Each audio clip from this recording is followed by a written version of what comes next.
Now, it doesn't mean that God speaks more when we fast, but what it does show is that God responds and that we're able to be aware of the response that he gives. Because when we fast, I do believe from my own experience that we're actually more receptive to what God is saying. And again, it doesn't mean that he wasn't saying anything before, but it may mean that we were not necessarily receptive to it. And the thing with God is that he does respond to humility.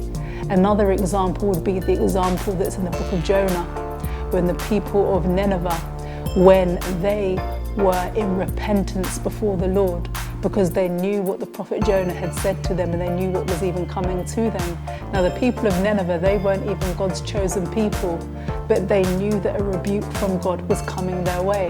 And what did they do? They proclaimed a fast. And they didn't only proclaim a fast so that people would fast. The animals had to fast as well, because they recognized that at that particular time that they needed to humble themselves before God, and they needed to recognize that their power in comparison to God was not that significant, that their power in comparison to God was so small in comparison to the power of God.